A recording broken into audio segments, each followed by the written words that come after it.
9 in 10 adults today have some component of metabolic illness. For the first time in human history, we have more overweight people walking the earth than underweight. And by and large, people are being taken down by these kinds of diseases of civilization, diseases that are essentially driven by being undernourished and overfed. Those three factors make those kinds of foods, particularly when they're all you have access to, a recipe for disaster.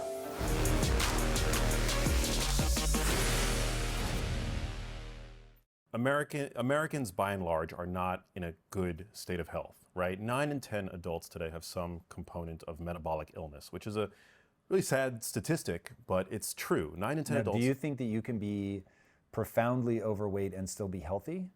I think that you can be more healthy or less healthy at a given weight, but it's without controversy better to not be obese. And today, And why would you say that's without controversy? Because I would say certainly in Instagram circles, that's going to be very, like, people are going to push back on that. I can already feel them typing in the comments as we speak. So in what way is that incontrovertible? well, obesity is not healthy. It's a disease. And I think today we have a number of different sort of voices that are coming at us that are trying to obfuscate the reality of the fact that obesity is a disease. Now, it is associated with the onset or worsening of non-communicable chronic conditions like type 2 diabetes. Your risk for developing type 2 diabetes is dramatically higher if you're obese. Cardiovascular disease, it's not good for your joints. It's an inflammatory condition. Neurodegenerative disease. So it's by and large not healthy. That being said, I think it's a positive thing that we're seeing people at different stages on their fitness journey today. But to point to somebody who is obese and try to put a spin on it as if that's an aspirational state to be, I completely disagree with that. And I would say that all of the most credentialed medical experts would also corroborate that. That being said, beauty is subjective, right? So to conflate health and beauty, I don't think is smart. I think that we should all practice self-love. There shouldn't be any shame attached to obesity. We should be encouraging, we should be encouraging people to shift their body at any stage to a more healthy state. And it's also true, I should add, that you can't really tell much about a person based on how they look from the outside. And you can also be unhealthy and underweight, which is a major medical problem. But today, for the first time in human history, we have more overweight people walking the earth than underweight. And by and large, people are being taken down by these kinds of diseases of civilization, diseases that are essentially driven by being undernourished and overfed. And I think at the foundation of this epidemic, where by the year 2030, 1 in 2 people are going to be not just overweight, but obese, right, are ultra processed food products that by and large we overconsume today. Your average American today derives 60% of their calories from ultra processed foods. These are the foods that line our supermarket aisles. So just to make it really simple for the audience, our supermarkets tend to be designed the same way. It's the perishable fresh food that tend to be around the perimeter. The aisles have all the shelf-stable convenience foods that are minimally satiating, highly calorically dense, and hyper-palatable. So those three factors make those kinds of foods, particularly when they're all you have access to, a recipe for disaster. And so it's driving disease, I think, in a major way. And when it comes to the kinds of things that people should learn how to identify and thus avoid, I think we have to all be more mindful of the added sugar epidemic. Added sugar is insidious today. It's in everything. It's in sauces. It's in coffee beverages, right? We go to coffee chains for a cup of coffee. We end up drinking dessert. Your average person today is consuming 77 grams of added sugar every single day. So just to visualize that. Added sugar. So this is sugar for which we have no biological necessity, no biological need. It's the sugar that food manufacturers are pumping into these ultra-processed food products. But is there some amount of sugar in that product that's not considered added sugar, or every gram of sugar in that is added sugar? Yeah, if you were to look at the nutrition facts label of an apple, it would say 0 grams of added sugar. But an apple, a Honeycrisp apple, has about 24 grams of sugar in it. It's not added. Right. But the sugar in an apple, for example, is bound to the food matrix, which includes fiber, it includes polyphenols, lots of water. So it's highly self-limiting. And that's not the case with these ultra-processed food products. We don't tire of eating them. There was a seminal study published in 2018, funded by the NIH, that showed us when you give adults access to an ultra-processed food diet and you tell them to basically eat until you're full, eat until you're satisfied, they end up eating to a calorie surplus of about 500 additional calories. And that, I think, goes back to the fact that these foods are minimally satiating, and added sugar in particular, we don't tire of eating it. We have no... Let's get into why sugar is so bad. So, we started this by saying that, one, I want to reinforce many people that I love. I grew up in a morbidly obese family. So when I say that I don't pass judgment on them, love them to death, but want to see them live as long as possible, I'd love to know if anybody's ever done a study of like, what age do we see what BMI? Because I'm guessing that as you get older, the BMI just starts dropping until you don't see obese 90-year-olds, right? Yeah, that's true. So it's really, there's something fascinating there in terms of what it does to longevity. So going from that standpoint, that I'm guessing that basically everything that we're going to strip out of people's diet is because it causes some variation of metabolic disease.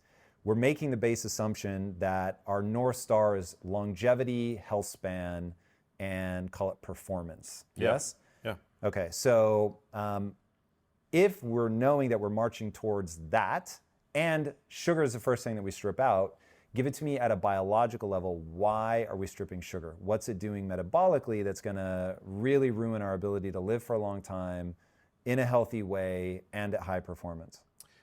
Well, I think that the perception around sugar has sort of evolved, which is a very positive thing. I don't necessarily think that a little bit here and there is toxic in any sense. I don't think that sugar is the sole smoking gun for the obesity crisis. There's nothing inherently fattening about sugar. What? But it's, yeah, I mean, well, you mean the dose makes the poison, or? I would say that the reason why sugar plays a role, added sugar plays a role in the obesity epidemic, is because we don't tire of consuming it, and its addition to ultra-processed food products contribute to the characteristic known as hyperpalatability. So it makes those foods prone to overconsumption. All right, is hyperpalatability the problem, or is there another mechanism that kicks in? So here's a theory, I forget exactly who put this forth, but basically, hey, fruit comes around in the fall. Fructose is designed to make you fat. It basically makes mitochondria less efficient on purpose. You start kicking off all of this, basically you're wasting energy, raising your body temperature, uncoupling something, and it lets off heat. And you're doing all of that in conjunction with making your cells more insulin resistant, so that you're basically storing more of the glucose in your bloodstream, so it's not basically getting out of your body or even getting shoved into your fat cells, because you want to keep your fat cells the way that they are.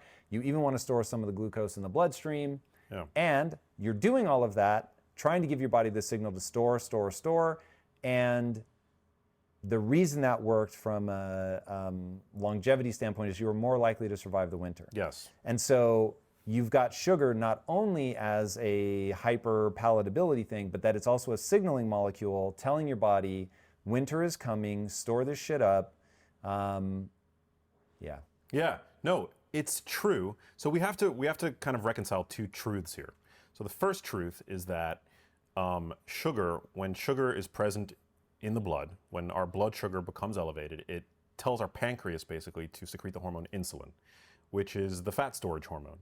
It's secreted basically, and it serves two essential roles. One is to shuttle glucose into the cells that need it, right? So your musculature, your skeletal muscle, your liver, these are the only places really that are able to store sugar in the body, and they store it for a good reason, because they use it as an energy source, right? When you're doing high intensity anaerobic exercise, your muscles require stored glucose in the form of glycogen to perform that high intensity work. The second function that insulin serves is it gets the sugar out of your blood, because when your blood sugar is chronically elevated, that's toxic. It's actually glucotoxic. We know that chronically elevated blood sugar damages your blood vessels, it glycates your red blood cells, right? That's something that you can measure with a test called the hemoglobin A1C. And insulin also turns your fat cells into a one-way valve. So it prevents lipolysis, which is the release of free fatty acids from your fat tissue. basically. And that does serve a purpose of helping to partition energy so that when sugar is available, our muscles are burning sugar as opposed to burning fat. So it does block the burning of fat. However, if your body is in a calorie deficit, it knows that you've got energy stored in your fat tissue, and so it's going to be able to circumvent the fact that insulin typically acts like a one-way valve on your fat cells. So when insulin is elevated, calories can flow into the fat cell, but they can't flow out. But again, if your body is starving for energy, if you're in a calorie deficit, insulin is going to come down, and those calories are going to be released anyway. So I think even if you have glucose in your bloodstream. Yeah, I mean, look at bodybuilders who eat massive amounts of carbohydrates while in a calorie deficit. They are still able to get shredded, right? So insulin, you need elevated insulin to store fat. But if you're in an energy deficit, your body is going to be able to draw those calories regardless. Right. What is up, my friends? I have huge news for you about one of the most exciting and important projects I've ever worked on in my life. As you guys know, it is my mission to help teach people about how to build a mindset and the skills that they're going to need to live an extraordinary life. And over the last few months, I've been working hard behind the scenes to create a brand new tool that will help you do exactly that. It's called Project Kaizen, and I'm proud to announce that I'll be bringing it to the world later this year.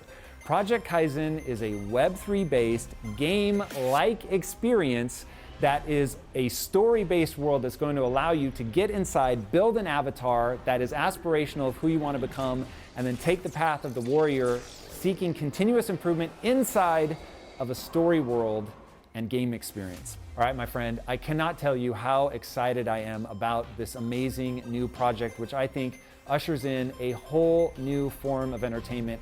And I want to meet you inside of Project Kaizen and help you have fun with these ideas of always getting better. All right, click the link and join me in Discord. And until then, my friends, be legendary. Take care. Peace. So now then let's look at other qualities of sugar. So I hear a lot of calories a calorie, and hey, look at the guy, the Twinkie guy ends up losing fat. Get it, you just explained why.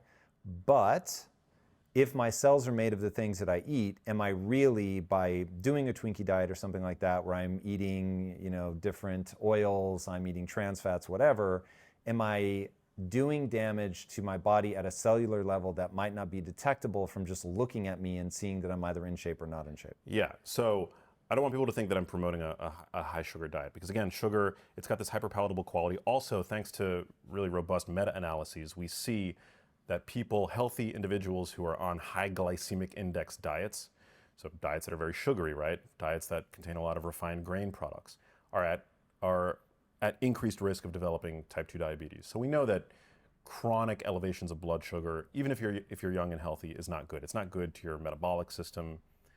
It glycates the proteins in your body.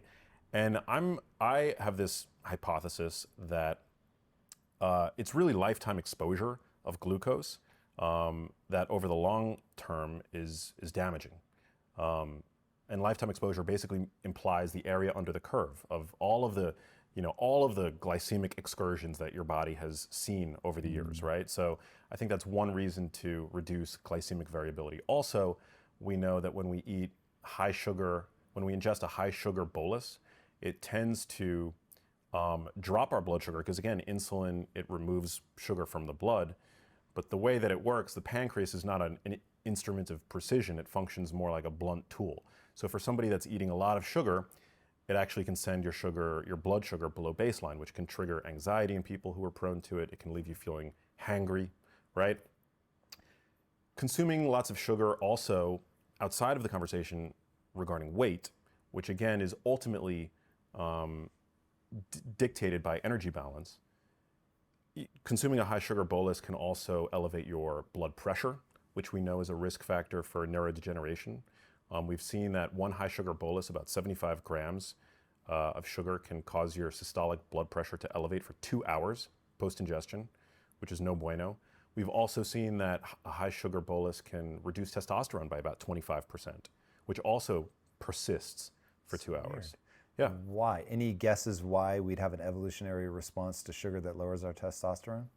That's a good question. I'm not I'm not sure, although I would, I think that when we see an onslaught of sugar in the blood, particularly in these clinical studies, they're using these sugary beverages oftentimes from what are called oral glucose tolerance tests.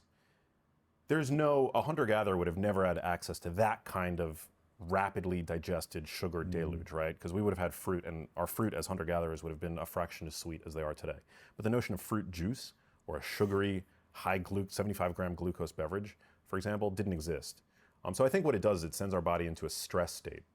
And so that's, I think, one of the reasons why we see the elevation of blood pressure. And I would also assume because stress can reduce testosterone, I would guess that that's one of the mechanisms there as well. So that's really interesting. Yeah, it's. We are seeing a decline in testosterone among. That's in general, though. In general. Yeah. I've always assumed that's multifactorial. That's poor diet. That's adding on weight. That's some of the societal things that are happening. That's BPA. All of the above. Yeah, it's like a big. Well, all of the above. But as I mentioned, in that study where they saw a 25% reduction in testosterone, they used a 75-gram sugar bolus, right? Mm-hmm. As I mentioned, your average adult today consumes 77 grams of added sugar every single day. So they're consuming that every day. So yeah, the added sugar thing, I think, is it's a problem. Now again, if you have a big calorie budget, if you're a bodybuilder, if you're if you're burning an intense amount of calories on a daily basis, you do have a discretionary caloric budget. But for your average person, again, today your average person is overweight, bordering on obesity, has some component of metabolic illness, glucose dysregulation. I would say that being a sleuth and being able to identify added sugar and then cut that out, or at least minimize your consumption of it, I think you'd be doing your health major favors. So one more question along that. So let's say that I'm a bodybuilder, I'm yoked, huge muscle mass, and I am burning a ton of calories, I'm using my muscles a lot, and I live for the next 30 years on a high sugar diet by calorie, but I live in a caloric deficit, so I still look awesome, six-pack abs, I'm lean. Do you think that I'm gonna be getting glycated tissues? Like, am I paying a price internally even though I'm lean? Yeah. If I were to do it for that long. I don't think anybody's done that study, but just curious what you think. So there's a debate actually raging right now in the sort of nutrition community as to whether or not chronic glucose spikes, which yield chronic insulin spikes, is at the etiology of insulin resistance, or whether it's purely a sort of energy toxicity scenario. What we do see is that insulin resistance precedes chronically elevated insulin by sometimes 10 years. So it might be the case that those chronic spikes of insulin wrought by chronically eating high sugar, regardless of where you are with your calories, might actually cause somebody to develop insulin tolerance.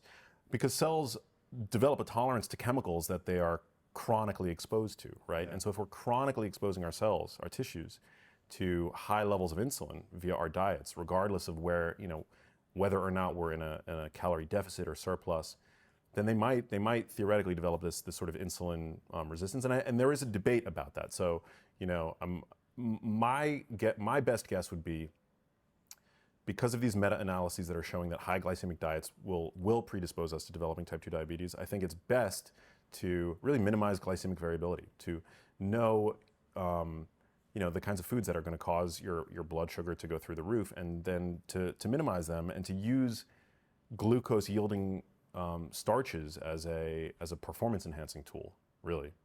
And I eat starches. I eat sweet potatoes and the occasional grain, but I am ultimately looking to make sure that I'm keeping my blood sugar stable, because whenever your blood sugar is elevated, you are essentially glycating the proteins in your body. You're damaging the proteins. It's this sort of non-enzymatic reaction between sugar in your blood and protein, and it essentially drives decay and damage. Also, when your body's in a low insulin state, you're allowing for gene pathways to activate that are associated with longevity, like FOXO3, SIRT1. So these are all very complicated sort of gene pathways, but we know that chronically high levels of insulin are sort of like in opposition to those pathways. All right, so we've got sugar. Yeah. We're not going to mess around with that. What else are we removing from our diet? Are we messing with dairy? Where are we at on that?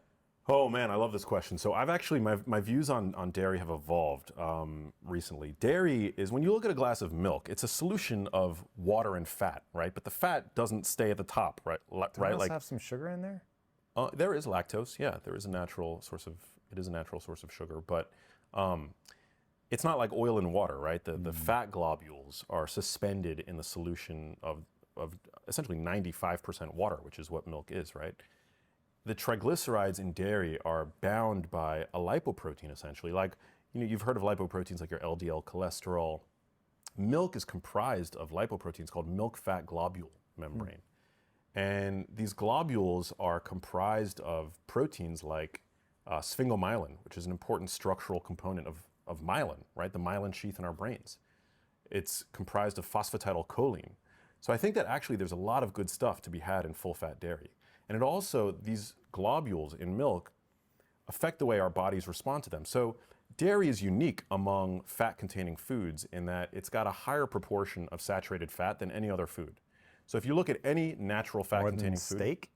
Yeah, steak is actually about 50% monounsaturated fat, and you've got a fair amount of polyunsaturated fat in steak, particularly grain-fed steak.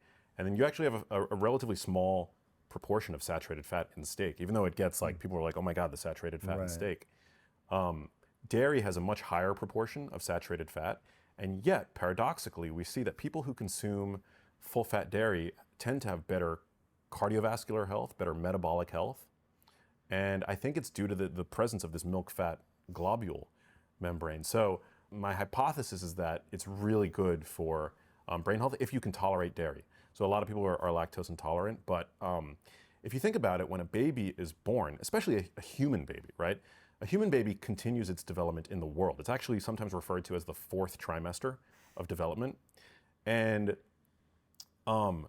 breast milk is loaded with these globules, right?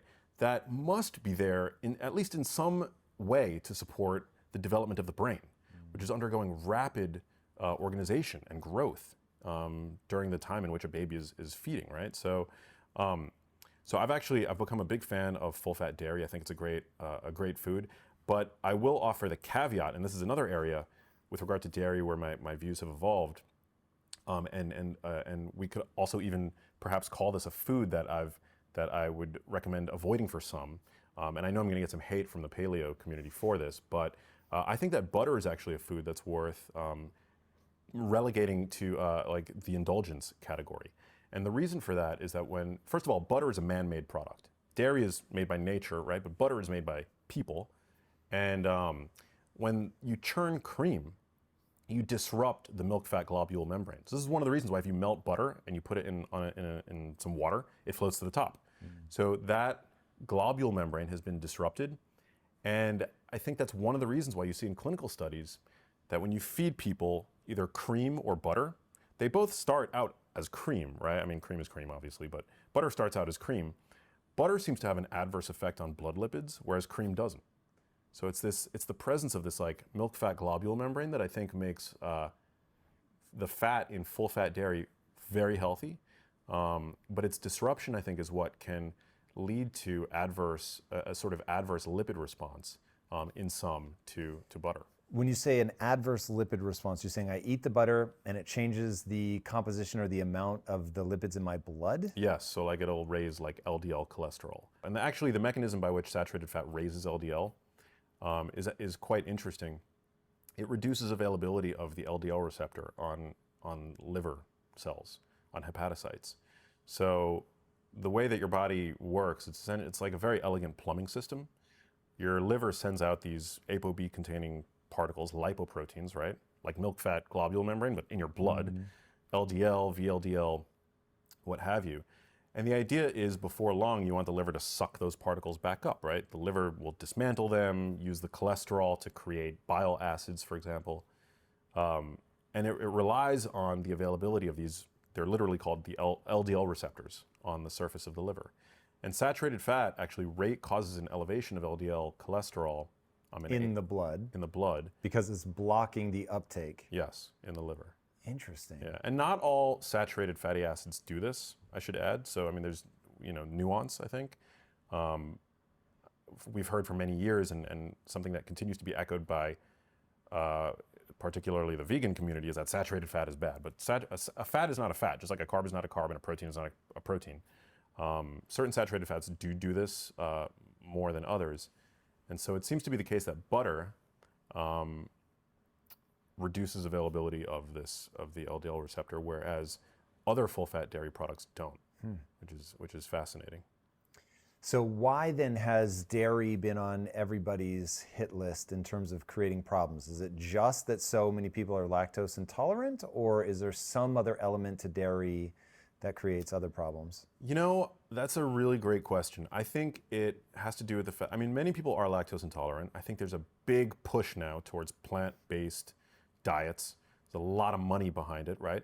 A push towards the consumption of fake meat products, right? Which I like to call the equivalent of human pet food.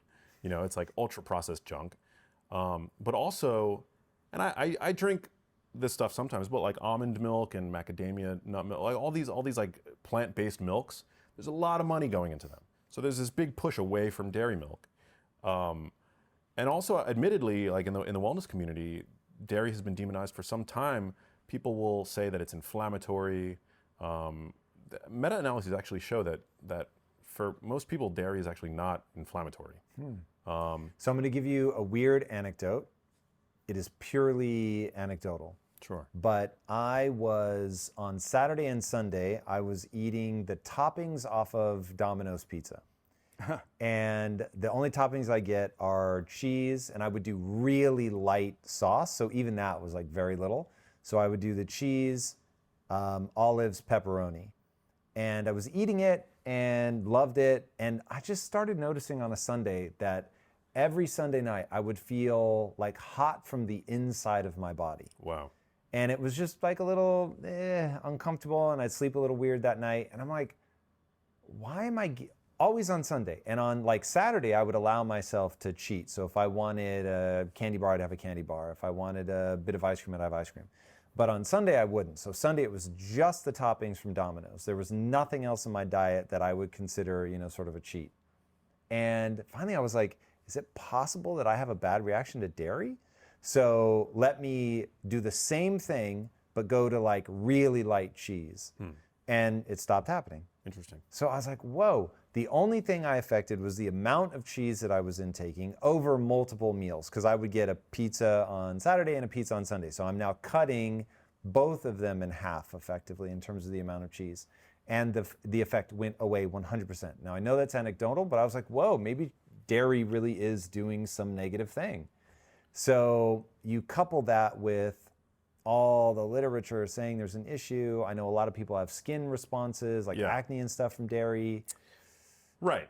Everybody's different. So I wouldn't, I'm not saying that everybody should go out, especially if you know that you're sensitive to it. Some people do feel better cutting out casein, which is... But aren't you saying like at a meta level, the people that, and maybe this is the people that eat dairy are pre-selected because they're not lactose intolerant there's some level? confounding variables here, right? Because like Domino's pizza, who knows like if that's even cheese? Don't you dare say something bad about my Domino's. No, I'm being glib, but like who knows what, is it just cheese, or maybe it's like some kind of like processed cheese cut with grain and seed oils? That is a terrifying but very possible proposition. It is possible. So I would try to like A/B test that by going and getting some like some higher quality cheese that is just cheese. And also there could be some kind of interaction with like the oils and the emulsifiers that are sometimes used. That's the thing, is that restaurants are notorious cost cutters. I'm a big advocate of steering away as best as one can from grain and seed oils, because in restaurants we know that they're heated and they're reheated and they become toxic, essentially by the time they're served on the plate. And so that's just a problem with eating out in general. You can't always predict how a food is going to make you feel. My wife knows that all too well, and we had the very unpleasantly eye-opening experience of realizing that even a lot of high-end restaurants, when they say that it's just olive oil, it's really blended oil. And so you now have to ask very specifically, is this blended oil or is this 100% extra virgin olive oil? The servers will never know. They always go back and ask the chef, and then they're always as surprised as anybody else and say, "Oh my God, I didn't realize, but this actually is blended oil." Yeah. We're like, "Whoa." Yeah. So, and that just absolutely ruins Lisa's stomach. So. Oh yeah, it's bad. I mean, this is controversial too. There is, within the nutritional and medical orthodoxy, there is still a major push towards these ultra refined, bleached, and deodorized grain and seed oils, which to me are such low quality food. I mean, just from a food quality standpoint alone. And give me some of the, are we talking canola oil here? Like what's the, not necessarily name brand, but like what's the type of thing I'm pulling off the shelf? So canola oil is probably, and I'm not an advocate for the consumption of canola oil, but it's probably the best of the gaggle. Really? Because it's got a higher proportion of monounsaturated fat, which is chemically quite stable. I'm not advocating for it. I personally avoid it. But why do you avoid it if it's? Well, because it's in that category of refined, bleached, and deodorized grain and seed oil. So canola oil, corn oil, soybean oil. So it's offensive, but the least offensive. Right. Okay. Is how I would. So I get then what makes it offensive. What makes it the least offensive?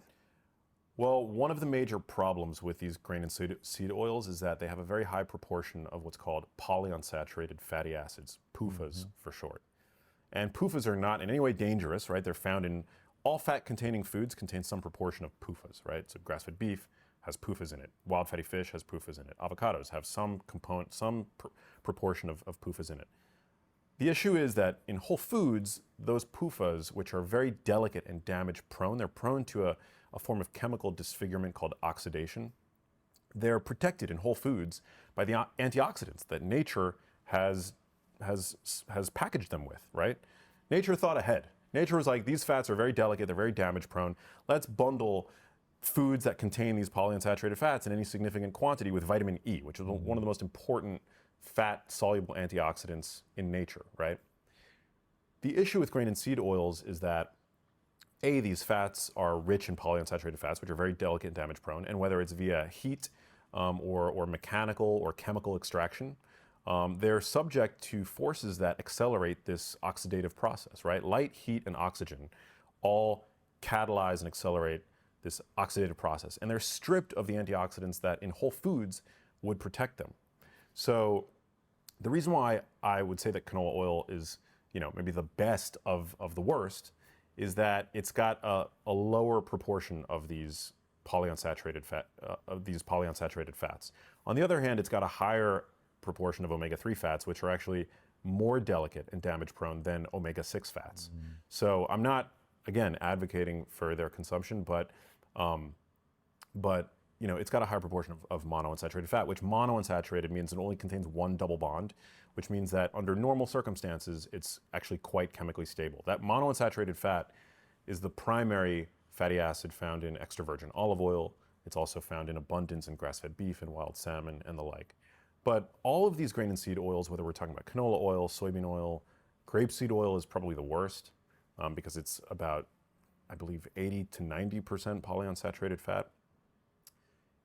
During the production chain, they all undergo a step called deodorization, which is the food industry's equivalent of the witness protection program. It takes these oils, which would otherwise contain really bitter flavors, noxious aromas that consumers wouldn't want, right?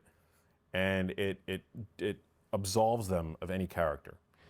That's the deodorization step. Now the issue is that step creates a small but significant amount of trans fats, which we know there's no safe level of trans fat consumption. I mean, the FDA banned their most common occurrence, the partially hydrogenated fats. What is up, my friend? Tom Bilyeu here, and I have a big question to ask you. How would you rate your level of personal discipline on a scale of 1 to 10? If your answer is anything less than a 10, I've got something cool for you. And let me tell you right now, discipline, by its very nature, means compelling yourself to do difficult things that are stressful, boring, which is what kills most people, or possibly scary or even painful. Now, here is the thing. Achieving huge goals and stretching to reach your potential requires you to do those challenging, stressful things and to stick with them them even when it gets boring, and it will get boring. Building your levels of personal discipline is not easy, but let me tell you, it pays off. In fact, I will tell you, you're never going to achieve anything meaningful unless you develop discipline. All right, I've just released a class from Impact Theory University called How to Build Ironclad Discipline that teaches you the process of building yourself up in this area so that you can push yourself to do the hard things that greatness is going to require of you. All right, click the link on the screen, register for this class right now, and let's get to work. I will see you inside this workshop from Impact Theory University. Until then, my friends,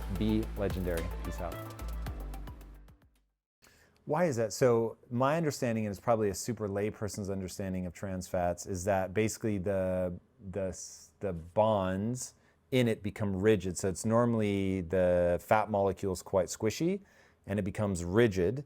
And then when you uptake that into your body and you use those fat cells to make your own cell membranes, you're using these rigid, brittle fat cells. And so it makes the actual membrane on your own cells brittle and rigid. Is that More actually rigid. what's happening? Yeah, I mean that's what happens when once those fats have been integrated into the phospholipid bilayer, which is what it's called, which is how those fats sort of orient themselves within the cell membrane. But it comes down to the double bonds and the fact that they are electrochemically unstable. And monounsaturated fats, the mono implies that they have one double bond. The polyunsaturated fats, the poly and polyunsaturated fats imply that they have multiple double bonds. And so on the spectrum of monounsaturated fats and polyunsaturated fats, the monounsaturated fats are actually more saturated because they have fewer double bonds. When you have a double bond, actually, so double bonds generally, what they do is they make a cell, they help promote the characteristic of membrane fluidity, which is actually the opposite. So because these double bonds, they cause a kink in the fatty acid chain, it doesn't allow the fatty acids to aggregate as tightly as they would with saturated fats. Saturated fats are straight, and so that allows them to pack together more tightly, and so that's why saturated fats are solid at room temperature. Polyunsaturated fats actually generally promote this characteristic of membrane fluidity, and we need polyunsaturated fats. So this is not to demonize them in any way. We need both the omega-6s and the omega-3s. And actually the polyunsaturated fatty acid that's most abundant in grain and seed oils, linoleic acid, we do have some physiologic requirement for that fat, right? The issue is we overconsume it today, and we consume them in the form of these grain and seed oils, which again are prone to oxidation, and lipid peroxidation in particular is a major contributor to oxidative stress in the brain. So we don't even have the long-term data that makes me feel comfortable consuming these kinds of fats at the level that your average American is consuming them. We know that they lower LDL relative to saturated fat, and I think that's one of the, if not the reason that the medical and nutritional orthodoxy loves them. But yeah, they're prone to oxidation, and we know that the brain is a crucible for oxidative stress. And not just do they oxidize, but they generate these really toxic secondary products of oxidation, like aldehydes, certain aldehydes, which we know are no bueno. So I take a sort of precautionary principle approach, with these fats, and I think that they're definitely worth avoiding. Also, 20% of the oxygen that you're using, 20% of whole body oxygen consumption is being used by the brain, and the brain accounts for 2% of the body's mass. Ooh. So 20% of the oxygen in a container that speaks for 2% of the mass of your body, right? It's a container that's ultimately the size of a grapefruit, right? So you've got all this oxygen being used to create energy in this tiny space, and your brain is comprised primarily of these kinds of fats, polyunsaturated fats. That's why we need to get them from diet, right? We need to get them, but we should be getting them from whole foods, from wild fatty fish, from nuts and seeds, from avocados, But that's why the brain is essentially a crucible for oxidative stress. And oxidative stress is at the foundation of conditions like Alzheimer's disease, of Parkinson's disease. It can exacerbate pre-existing disease states, right? So it's a big problem. And I'm not going to say that we have all the data to say that these seed oils are the smoking gun with conditions like Alzheimer's disease. By the way, these are multifactorial conditions. So I don't want to scare people into thinking that these oils are the cause of those conditions. And we honestly don't have that data to say even that they are with absolute certainty that they are causally related. That's the hypothesis, but I don't think that we will ever have that kind of data. That's sort of my plea to people, right? And the medical orthodox Is what? is to approach these oils with great caution because they didn't exist in the human food supply prior to 100 years ago. And mechanistically, we see that they're so prone to this sort of chemical degradation and disfigurement, and that's relevant to the brain. And also, I'll add, this is another important point, that the context in which these oils are being consumed is generally a diet that's low in antioxidants, low in fat-soluble antioxidants like vitamin E, which we know is crucially important. Vitamin E is one of the most important. What do we eat to get vitamin E? So almonds are a fantastic source. Avocados are a fantastic source. Grass-fed, grass-finished beef is a great source of vitamin E. You've got 3 times the vitamin E in grass-finished beef as you have in grain-finished beef. Generally, in nature, wherever you find polyunsaturated fats, you find in the appropriate proportion vitamin E. That's like nature's way to protect these polyunsaturated fats. So we're eating more polyunsaturated fats than ever before in human history, and we're consuming less vitamin E. I think 90% of adults don't consume an adequate amount of vitamin E, which is actually vitamin E represents about, I believe, 8 isoforms of vitamin E. We underconsume, all of them because we're eating so few whole foods these days, and we're over consuming these grain and seed oils. The more polyunsaturated fats you consume, the higher your requirement for vitamin E, and most people aren't consuming adequate vitamin E. So I think it's a huge problem. And anecdotally, totally anecdotally, you know that I got started because my mom was very sick. Yeah. She had a form of dementia for many years. She had Lewy body dementia? Yeah. That's what Robin Williams had, right? Yeah. Yeah, crazy. Horrible disease.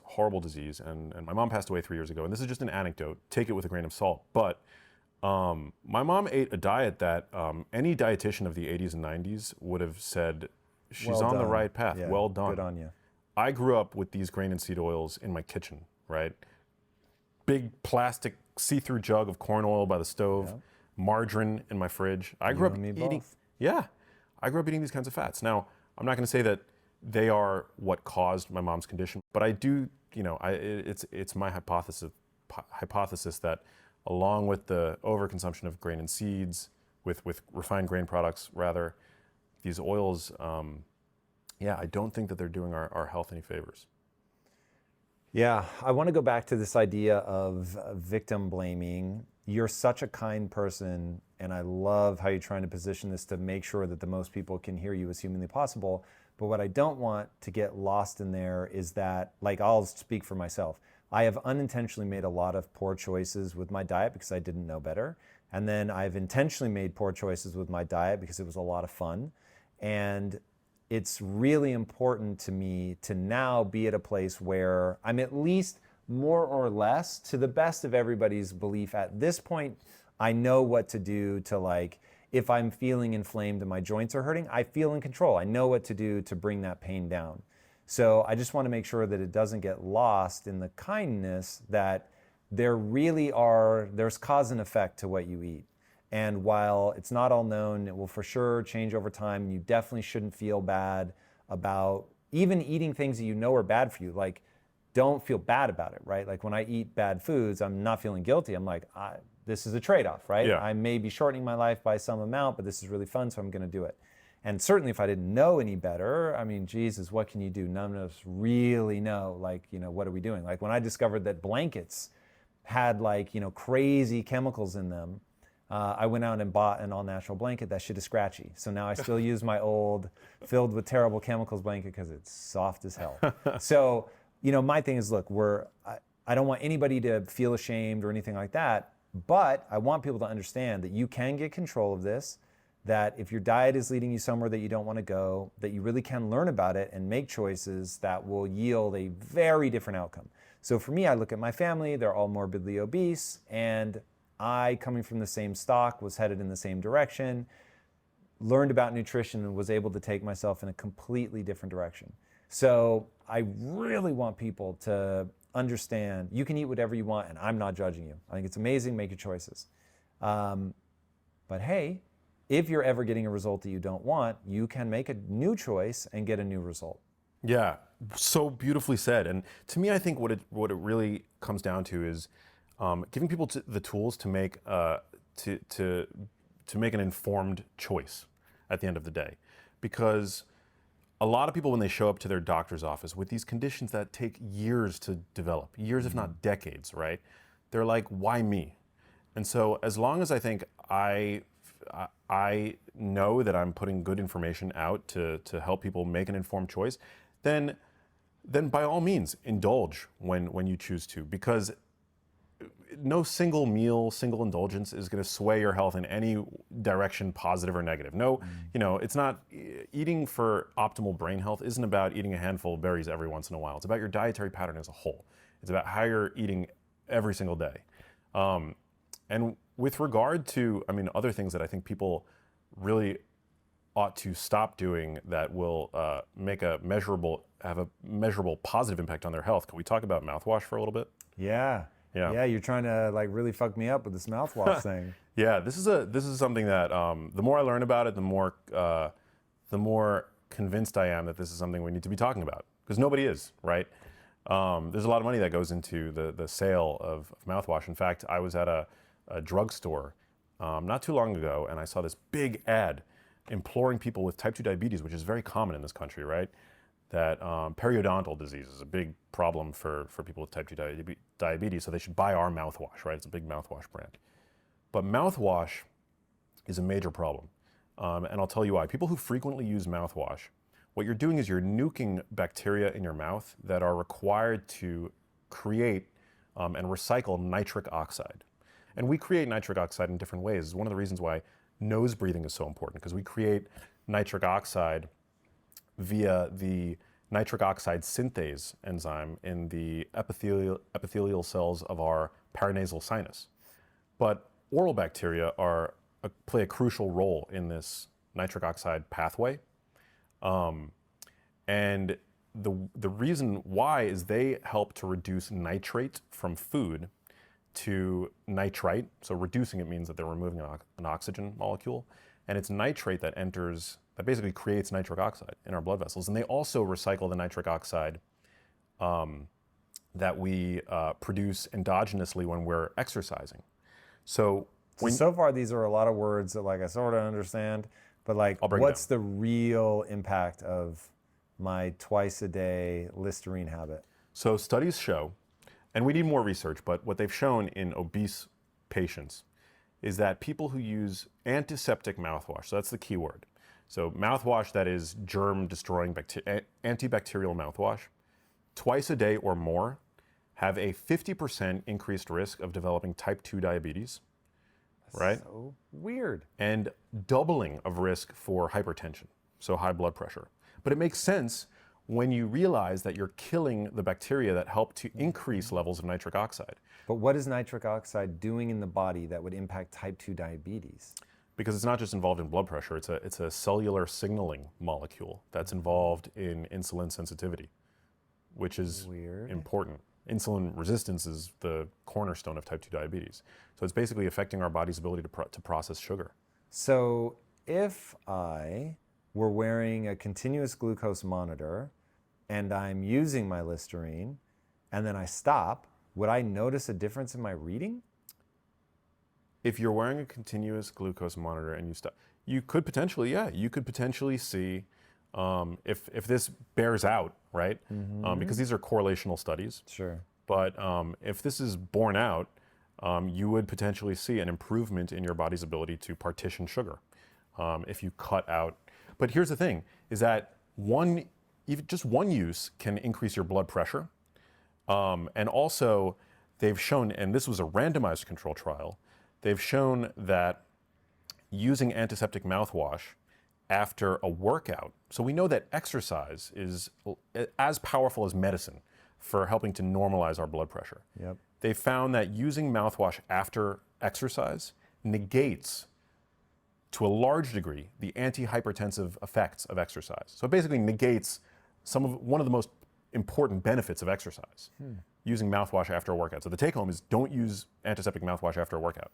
Now the type of mouthwash that they use in that study is called chlorhexidine, which is a I believe it's a prescription-only antiseptic mouthwash, but I would not regularly use an alcohol-based mouthwash for that reason, because you're basically nuking the bacteria. You wouldn't take an antibiotic every day. We know that we've overused antibacterial hand soap. So who in their right mind would think that it makes sense to sterilize the oral cavity every single day? You're supposed to have bacteria in your mouth.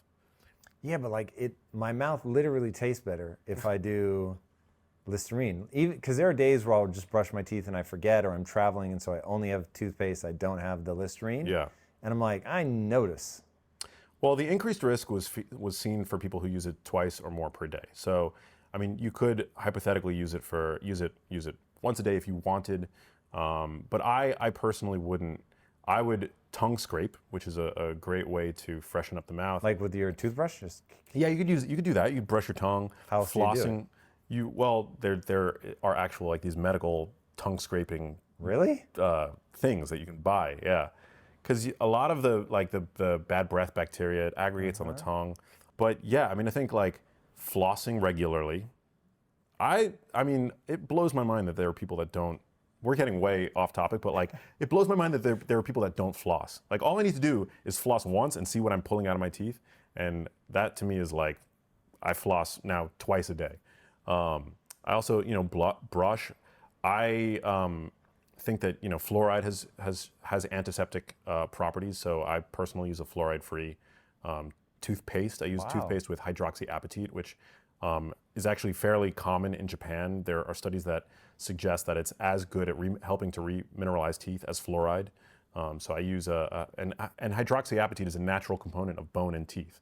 So there's no sort of antiseptic quality of nanohydroxyapatite.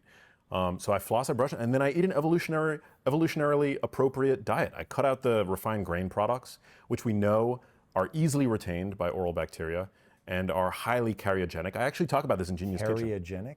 Yeah, they promote the formation of caries, which is the medical way of saying cavities. Got it. Yeah, they promote the growth of Streptococcus mutans, which is the primary cavity-causing bacteria in the mouth. Huh. But the problem with rinsing with antiseptic mouthwash is you're nuking the bad bacteria, but you're also nuking the good bacteria. Right. The bacteria that help to break down nitrate in our foods, like beets and arugula, right? Beets and arugula, we know, are rich in nitrates, but if you're regularly rinsing your mouth with antiseptic mouthwash, you're basically disallowing the ability of your food to have a cardioprotective effect, right? Like you could be eating all the beets and arugula you want, but if you're destroying the bacteria in your mouth that are required to reduce the nitrate that those foods contain to nitrite, you're basically like, you're wasting your money and you're wasting your effort, because we rely on oral bacteria to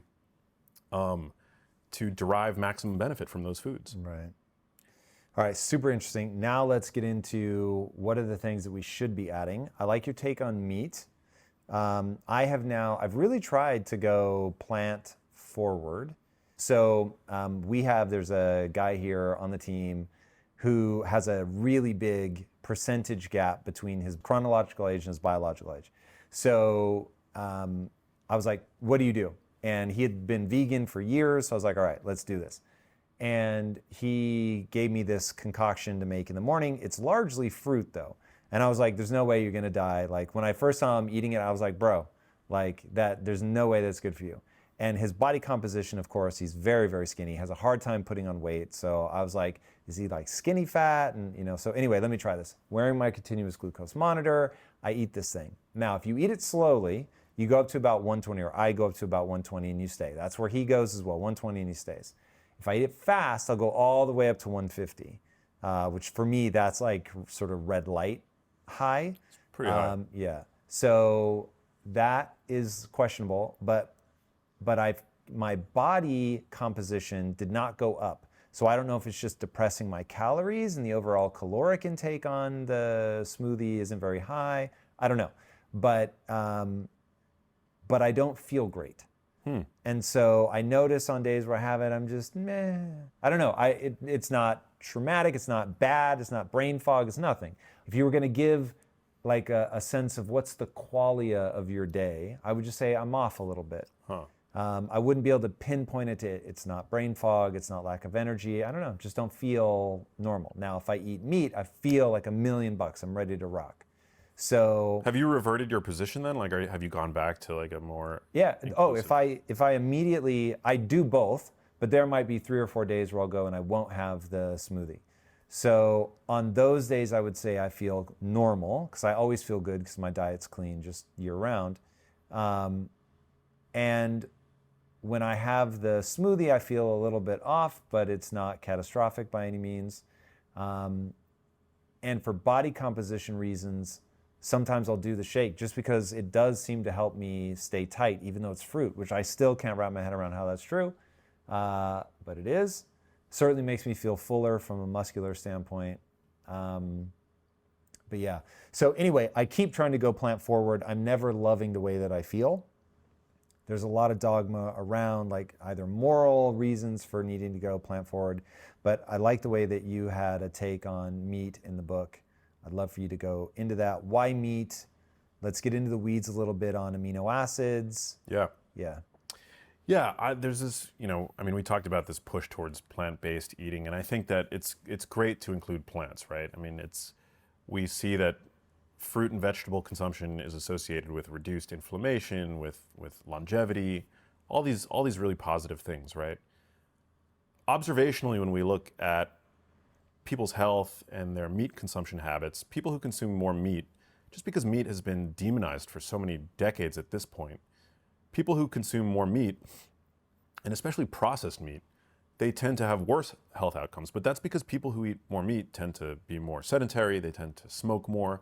People who are vegan tend to be more health conscious, right? They tend to, or people that have plant-heavy diets, right? People who are, here's a good example of healthy user bias, right? Like if you were to look observationally at the population level at all the people in the US who eat quinoa, and then you were to sort of rank them in terms of how much quinoa they're eating, right?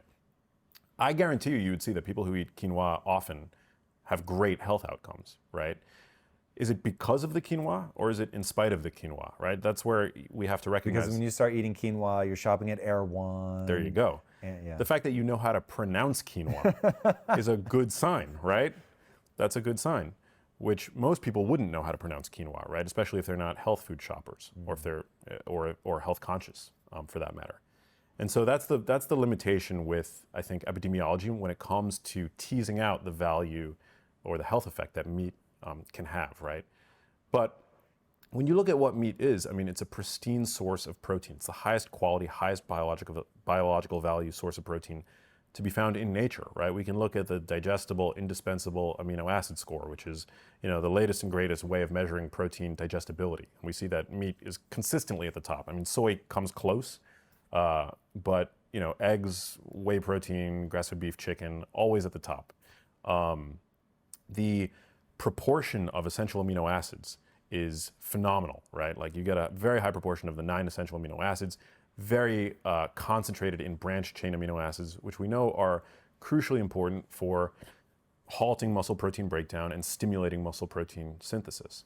We know that high protein foods, meat in particular, also tend to contain a lot of really important micronutrients that are typically underconsumed today in their most bioavailable form, I'll add. So, when you're getting micronutrients, whether it's B12 or iron or zinc from an animal-sourced food, those micronutrients are plug and play to your body, right? They don't have to undergo complex biochemical transformation that vary in their efficacy from person to person, right? Like plant-based omega-3s, for example, alpha-linolenic acid, very constrained in terms of our ability to generate the biologically relevant omega-3 fats, icosapentaenoic acid and docosahexaenoic acid, DHA fat, from the plant-based form, right? Women are about 10 times better at it than men.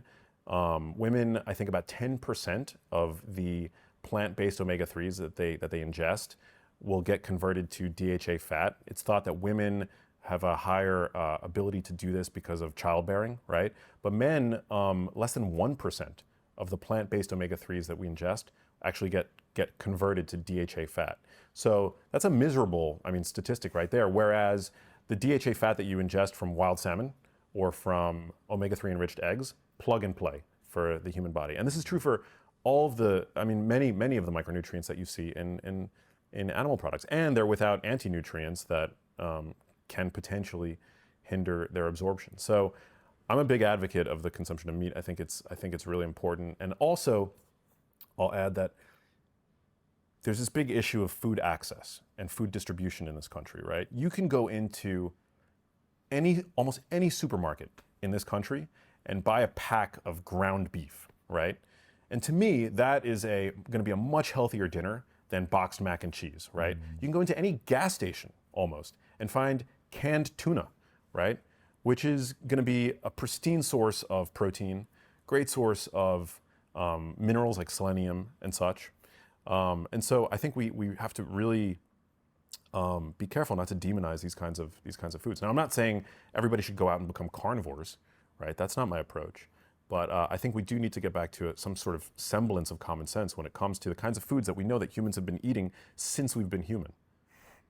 Yeah, it's interesting watching some of the nature shows and seeing there are, take the pelican. A pelican will try to eat a cat. It's not like, we have this image of monkeys only eat, shoots and leaves. No. If they can get a hold of something, they will eat it. Nature's wild. Yeah, nature's wild. I think it's pretty clear from an evolutionary standpoint that humans are omnivores. And I like the idea of eat what you need to build. And so if you need to build muscle and brain tissue and all that, well, then you're going to eat the things that are actually that. Versus eating a plant, which has those amino acids for the most part, but not quite in the most available form. It's very interesting. Yeah. Also, low-fat vegetarian diets are associated with reduced testosterone. It's not like plants don't have a potential downside, right? We have to talk about the fact that plants today grown, especially in the industrial plant agriculture system, harbor heavy metals. They are vehicles for herbicides and pesticides, which, I'm not saying that organic is better than conventional. I think there's a healthy debate on that. But yeah, I think it's about ultimately a balance of both. But protein, I think, is important. It's highly satiating. It assuages our hunger, I think, in a really powerful way, right? Which fat and carbs can't do. Again, the fact that high protein foods contain are a repository of other micronutrients, which we know are beneficial. I think it's really important. And there's this fear now, I think, around protein and longevity. And we know that people over 65 who eat higher levels of protein have increased longevity, reduced risk of cancer. And so yeah, I take a pretty firm stance on that. Eggs, for example, eggs are another food that you can go anywhere in this country, right? Food deserts, you'll be able to find eggs, right? They're not going to be the most pristine pasture-raised eggs that you and I might find in our local Whole Foods, for example, but they're still a health food. They're still a cognitive multivitamin, right? Egg yolks are incredible. So yeah, I'm really against the sort of fear-mongering around this. Is there product. such a thing as too many eggs? Ate a lot of eggs. Yeah. A lot. There's dietary cholesterol we now know has very little long-term effect on serum cholesterol. There might be an acute effect because when you eat more cholesterol, when you through your diet ingest more cholesterol, your liver is going to create less of it. When you ingest less, your liver is going to create more. So the body wants homeostasis, right? The issue is that there's a bit of a lag time. So if you, from one day to the next, start eating more cholesterol, dietary cholesterol, if you're on a low cholesterol diet and then you start eating more cholesterol, you may perhaps see an increase in your blood lipids, but that'll normalize over time.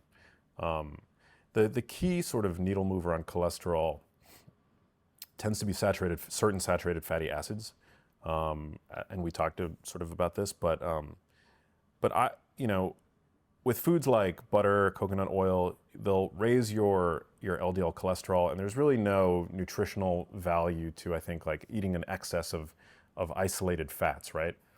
You're gonna, when you adopt a diet that contains animal products like red meat, you're gonna have a cholesterol level that's lower than, higher than that of a vegan perhaps.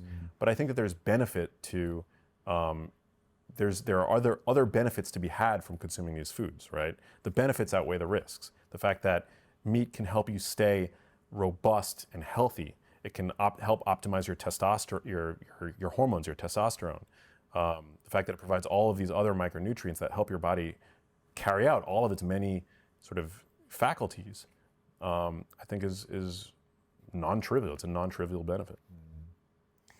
Yeah, man. Speaking of non-trivial benefits, where can people follow you?